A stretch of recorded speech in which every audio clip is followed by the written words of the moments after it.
பிடி சார் திரைப்படத்தினுடைய வெற்றி விழாவுக்கு வந்திருக்கும் மரியாதைக்குரிய பத்திரிகை மற்றும் ஊடக நண்பர்கள் எல்லாத்துக்கும் என்னுடைய பணிவான வணக்கம் தெரிவிச்சுக்கிறேன்.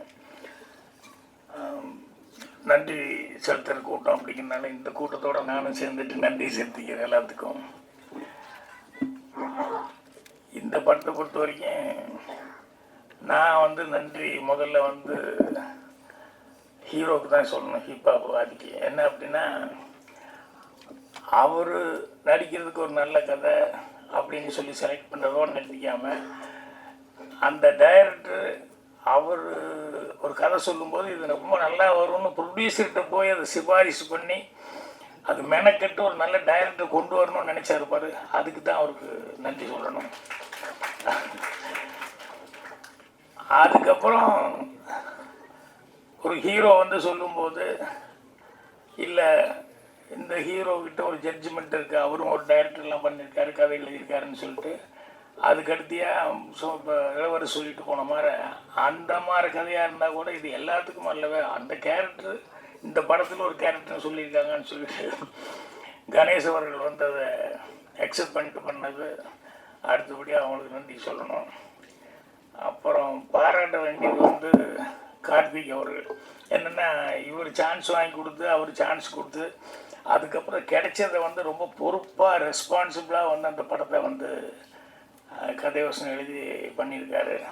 அது தனக்கு கிடைச்ச ஒரு சந்தர்ப்பத்தை நல்லபடியாக பயன்படுத்திக்கிட்டாரு, கடுமையாக உழைச்சார் அப்படின்ட்டு அவருக்கு என்னுடைய பாராட்டை தெரிவிச்சுக்கிறேன். அவர் ஈரோட்டுக்காரருங்கிறது படம் ரிலீஸ்க்கு அப்புறம் தான் தெரிஞ்சிட்டு, நானும் ஈரோட்டில் பிறந்ததுனால வாசம் மட்டும் அதே மாதிரி இருக்கேன்னு சொல்லிட்டு என்ன ஷூட்டிங் அப்போல்லாம் கவனிச்சிக்கிட்டு இருந்தேன். சரி, அந்த சைடாக தான் இருக்கணும் அப்படின்ட்டு. அப்புறம் நான் பிறந்த ஊரில் தான் அவரும் பிறந்திருக்காரு அப்படிங்கிறது அதுக்கப்புறம் தான் தெரிஞ்சுக்கிட்டேன். அது ஒரு கூடுதலான ஒரு சமாச்சாரமாக இருந்தது. சரி, நம்ம ஊர்லேருந்து ஒருத்தர் மறுபடியும் அவரும் வெற்றி கொடி நாட்டிட்டார் அப்படின்ட்டு. அப்புறம் இங்கே பேசும்போது இந்த தொகுத்து வழங்கின ஐஸ்வர்யா அதுக்கு பேசுறதுக்கு என்ன மேட்ரு இருக்குன்னே தெரியலையே, என்ன பேச போகுது அப்படின்னு சொல்லிட்டு இதை எல்லோரும் நன்றி சொல்லுவார்கள் அப்படி இப்படின்னு சொல்லி சுருக்கமாக முடிச்சுக்க போகுதுன்னு நினச்சா அவங்க பல விஷயங்களை சொன்னாங்க. படத்தை பற்றியெல்லாம் நிறைய விஷயங்கள் அது இந்த மெட்டீரியல் அதெல்லாம் ரெடி பண்ணி வச்சுக்கிட்டேன், வரும்போது எழுதிக்கிட்டே உட்காந்துருந்தாங்க. அதுக்கப்புறம் அவங்க பேசும்போது பரவாயில்லையே, விவரமாக பேசுகிறாங்க, நிறைய மேட்டர்லாம் ரெடி பண்ணிட்டான்னு. அப்புறம் இன்னொருத்தர் அவங்க பக்கத்துலேயே அந்த கடைசியில் உட்காந்து யாரோ ஒருத்தர் எழுதிட்டு இருந்தார், யாருன்னே தெரியல. அதுக்கப்புறம் பார்த்தா ஆர்ட் அவரும் உட்காந்து என்னமோ நோட் பண்ணிக்கிட்டே இருக்காரு அப்படின்னு கவனித்தேன். அப்புறம் ஆர்ட் டைரக்டர்னு அப்புறம் சொன்னாங்க. அப்புறம் இப்போ பேசும்போது தான் கவனித்தேன், அவரும் நிறைய விஷயம் வச்சுருக்காரு அப்படின்னு சொல்லிட்டு. அவர் சொல்லும்போது ஒரு விஷயம் சொன்னார், இந்த ரேப்பு அப்படி இப்படிங்கிறதெல்லாம் சொல்லி ஆண்கள் அப்படின்னே சொல்ல, அது தவிர்க்க முடியாத ஒரு சமாச்சாரம். இந்த ஆண்களுக்கு ஏதோ ஒரு ஈர்ப்பு இருந்துகிட்டே இருக்குங்க, அது ஜீன்ஸ்லேயே ஏதோ இருக்குன்னு நினைக்கிறேன். பெண்கள்னாலே ஆண்கள் அப்படின்னு சொல்லி ஒரு ஈர்ப்பு அப்படிங்கிறது அதை ஆராய்ச்சி பண்ணி தான் கண்டுபிடிக்கணும். ஏன்னா இது சொல்லுன்னு சொன்னோம்னா, பட்டினி சொல்லுன்னா லைனாக சொல்லுவாங்க. நான் சொன்ன மாதிரி தமிழ்ந்தி சாவித்திரி அது இது நல்லா இப்படி ஏதாவது சொல்லிக்கிட்டே போயிட்டுருப்பாங்க. ஏகப்பட்டினி வருதுன்னா ஒரே ஒரு ஆள் தான் சொல்லிக்கிட்டு இருப்பாங்க, வேறு யாருக்கும் சொல்லவே மாட்டீங்க. ஏன்னா பெருசாக சொல்கிறது இல்லையில்ல, ஒன்றா ஸ்ரீராமன். அதனால் அது ரேர் கேஸுன்னு நினைக்கிறோம். அந்த மாதிரி இருக்கிறது ரொம்ப ரேர் கேஸுன்னு நினைக்கிறேன். அதனால் அவர் சொல்லும்போது இன்னும் நிறையா விஷயங்கள் அவர் படிச்சிருக்காரு. காரணம் நேரம் கருதி கம்மியான விஷயங்கள் மட்டும் சொன்னார். அடுத்தபடியாக நான் அசிஸ்டன்ட் டைரக்டர் ஆகும்போது நான் ஒரு புத்திசாலித்தனமாக பண்ணதான் நான் நினச்சிக்கலாம். ஆனால் அது நான் எவ்வளோ கன்னினஸாக பண்ணேன்னு எனக்கு தான் தெரியும். என்னென்னா, இந்த அசிஸ்டன்ட் டைரக்டர் ஆகும்போது கிளாப் கொடுத்துருவாங்க. அந்த கிளாப்பு நம்ம தான் கிளாப் அடிக்கணும். அப்புறம் அது அவ்வளோ பெருசாக அதை தூக்கிட்டே சுற்றிட்டு இருக்கணும். அதோடைய இந்த டைலாக்கு ஸ்கிரிப்ட் அது இதெல்லாம் வச்சுட்டு இது கிளாப் அடிக்கிறதுன்னா ஒவ்வொரு ஷாட்டுக்கும் அங்கே நம்ம ரெடியாக இருந்து கிளாப் காமிக்கணும், இல்லைன்னா அடிக்கணும். அப்படிங்கிறதுனால இது ஒரு இடைஞ்சலாகவே இருக்கு. மற்ற ஆர்டிஸ்ட்டு போய் டைலாக் சொல்கிறதுக்கோ அதுக்கோ இதுக்கோ அதெல்லாம் கவனிக்கிறது மற்றதுக்கெல்லாம் இது கிளாப் அடிக்கிறது பெரிய ஒரு தொல்லையான வேலையாக இருக்குது. இது எப்படியாவது அவாய்டு பண்ணிக்கணும் அப்படின்னு சொல்லிட்டு இது எப்படா அவாய்டு பண்ணுறதுன்னு சொல்லி பார்த்தேன். அங்கே சோம்நாத் ஆர்ட் டைரக்டர், அவர்கிட்ட அசிஸ்டண்ட்டாக சேகர்னு ஒரு ஆள், அவருடைய அசிஸ்டண்ட்டாக இருந்தாப்புல. அவர் எல்லாத்துலேயும் பூந்துக்குவாப்புல, அசிஸ்டன்ட் டைரக்டர் மாதிரியே எல்லா வேலையும் பார்க்குறது பிடிக்கிறது அப்படின்னு சொல்லிட்டு. அந்த ஆள் துருதுருன்று கிளாப் அடிக்கிறதுல தெரியுமா, அப்போ தான் ஃபஸ்ட்டு படம் எப்படி அடிக்கணும் தெரியுமா அப்படின்னு எல்லாம் என்கிட்ட கேட்டுக்கிட்டே இருந்தாப்புல. சரி இந்த ஆள் கொஞ்சம் தெரியும் போலக்கு அப்படின்னு சொல்லிட்டு வேணுன்னே நான் ஷார்ட் 5 அப்படின்னு சொல்லிட்டு பை 3 டேன்னு சொல்லி உளர்னேன் வேணுனேன். என்னையா சொல்கிற நீ ஒரு கிளாப்பு கூட கரெக்டாக சொல்லது இல்லையான்னு 2 தடவை பார்த்தாரு. Bye bye bye tech tech tech அப்படின்னு 2 தடவையும் தப்பாக சொல்ல ஆரம்பிச்சோன்னே உடனே டேரக்டர் யோ சேகரிங்க வா, என்னையா நீ ஒரு கிளாப்பு கூட கரெக்டாக சொல்கிறது இல்லைன்னு சேகர்ட்டு கொடுத்தாரு. அவன் ஸ்டைலாக வாங்கிட்டு அப்படியே அடித்தான். அதோடு சரி நான் அப்படியே ஒதுங்கிட்டேன். அதுக்கப்புறம் கிளாப்பே தூக்குற வேலை இல்லை. அப்புறம் தப்பிச்சுக்கிட்டேன் நான். எதுக்கு இது சொல்ல வந்தேன்னு இவ்வளோ பெரிய கதை. இந்த இளவரசு தான் இந்த கதை எனக்கு ஞாபகம் வருது. அவருடைய தொழில் வேற, அவர் முதல் வந்தது இல்லைங்களா. இவர் என்ன தப்பு பண்ணி கேமராமேனே நீ நடிக்க போட, நீ எல்லாம் இதில் சரியாக வர மாட்டேற அப்படின்னு சொல்லி என்ன சொல்லி அனுப்பிச்சாங்கன்னு தெரியல. ஆனால் இன்றைக்கி ஸ்கோர் பண்ணிட்டு இருக்காரு. எல்லா கேரக்டரும் காமெடியும் பண்ணுறாரு, சீரியஸும் பண்ணுறாரு. எனக்கு படம் பார்க்கும்போது இவ்வளோ நல்ல கேரக்டர் பண்ணிக்காரு அப்படின்னு சொல்லிட்டு அது யாருக்கு என்ன வரணுமோ அது எப்படி சுற்றினாலும் அது ஏதோ ஒரு விதத்தில் வந்து தான் சேரும். அதனால் இளவரசு அவர்கள், முனிஷ்காந்த் இவங்க எல்லாமே வந்து இந்த படத்தில் சிறப்பான முறையில் நடிச்சிருந்தாங்க. நான் சொன்ன மாதிரி அந்த கதையினுடைய இதை வந்து கேட்டுக்கிட்டு அவர் சொன்னதை வந்து கார்த்திக் அவர்கள் ரொம்ப மெனக்கெட்டு கரெக்டாக பண்ணியிருந்தார். அவருக்கு வந்து ஆர்டேட் மாதிரி நம்ம மாதேஷ் கேமராமேன் மாதிரி இவங்க எல்லாமே வந்து இன்னும் ஆஃபீஸ் ஸ்டாஃப் முதல் கொண்டு எல்லாருமே அவருக்கு ஃபஸ்ட்டு படங்கிற மாதிரி இல்லாமல் எல்லாருமே ரொம்ப நல்ல கோஆப்ரேட் பண்ணியிருந்தாங்க. ஸோ அந்த படத்தில் வேலை பார்க்கும்போது ஜாலியான ஒரு டீமாக வேலை பார்த்துட்டு வந்தோம். அப்புறம் படம் பார்க்கும்போதும் ரொம்ப நிறைவாக இருந்தது. முன்னாடியெல்லாம் வந்து 50 ஒரு 70 100 நாள் உடனே தான் படம் அதுதான் வெற்றி விழா வரும். இப்போ 175 நாளுங்கிறது. இப்போ அப்படி இல்லை, 5ஆவது நாள் 7ஆவது நாளே வந்து வெற்றி விழான்னு. அப்புறம் படம் வந்து முன்னாலெல்லாம் ப்ரிவியூ அப்படி இப்படிங்கிறதுலாம் இருந்தது. இப்போல்லாம் தேட்டரில் தான் கொண்டு போய் ப்ரெஸ்ஸே கொண்டு போய் உட்கார வைக்கிறான். ஏன்னா முன்னாலேயே சொல்லிகள் ஏதாவது கெடுத்து விட்டா என்ன பண்ணுறது அப்படிங்கிற மாதிரி இவங்களுக்கும் பாதி பயம். யாரும் தைரியமாக படமும் போடுறதில்ல. ஆனால் இந்த படமெல்லாம் வந்து ரிலீஸ்க்கு முன்னாலேயே கரெக்டாக வந்து ரொம்ப நம்பிக்கையோடு வந்து கணேஷ் அவர்கள் வந்து இந்த படத்துக்கு வந்து ப்ரெஸ் மீட். ஏன்னா நான் வந்து படம் பார்க்குறதுக்கு முன்னாலேயே எனக்கு ப்ரெஸ்ஸில் பார்த்துட்டு எனக்கு ஒரு 5-6 பேர் ஃபோன் பண்ணி சார் படம் பார்த்தோம் நல்லா இருந்தது அப்படின்னு சொல்லி சொன்னாங்க. ஸோ அந்த மாதிரி இப்போ சீக்கிரமாகவே இந்த வெற்றி விழா அப்படிங்கிறதெல்லாம் இல்லாமல் எப்படா ஒரு 50 நாள் ஓடி வெற்றி விழா இல்லை 75-100 நாள் அப்படிங்கிற மாதிரி இப்போ அது ஒரு கனவு மாதிரி ஆகிப்போச்சு. ஏன்னா அதுக்கான வாய்ப்புகளே இல்லாத அளவுக்கு அது விஞ்ஞான முன்னேற்றத்தில் அப்படி தான் வரும். ஏன்னா இப்போ ஒரு ஏல ஓடி பியில் ஓடி சியில் ஓடி அப்புறம் கடைசியில் டென்ட் அப்படின்னு வர்றது இல்லாமல் இப்போ ரிலீஸே 10th வரைக்கும் வந்துருச்சு அப்படின்னு சொல்லும்போது நம்ம எதிர்பார்க்கவும் முடியாது அவ்வளோ நாள் ஓடும்ட்டு. இருந்தாலும் அதையும் தாண்டி 25 நாள் 50 நாள் அப்படிங்கிறதெல்லாம் சில நேரங்கள் இந்த மஞ்சுமல் பாய்ஸ் எல்லாம் பிடிச்சிக்கிச்சு இல்லை, ஒரு பெரிய பொடி பிடிச்சிக்கிட்டல அந்த மாதிரி படம் எடுத்து நல்லா ஓடுற அளவுக்கு எல்லாருமே மேக்ஸிமம் முயற்சி பண்ணோம். ஸோ இந்த படத்துக்கு பத்திரிகையாளர்கள் உண்மையிலேயே ஒரு நல்ல ஒரு விமர்சனங்களை கொடுத்து உங்களுடைய சப்போர்ட்டுங்கிறது பெரிய லெவலில் இருந்தது. அதனால் மேலும் மேலும் இந்த மாதிரி டீம் வளர்கிறதுக்கு பத்திரிகையாளர்களுடைய இதே மாதிரி சப்போர்ட் இருக்குன்னு சொல்லி கேட்டு என்னுடைய மனமார்ந்த நன்றியை தெரிவிச்சுக்கிறேன். நன்றி, வணக்கம். அனைவருக்கும் வணக்கம். பிடி சார் படத்தினுடைய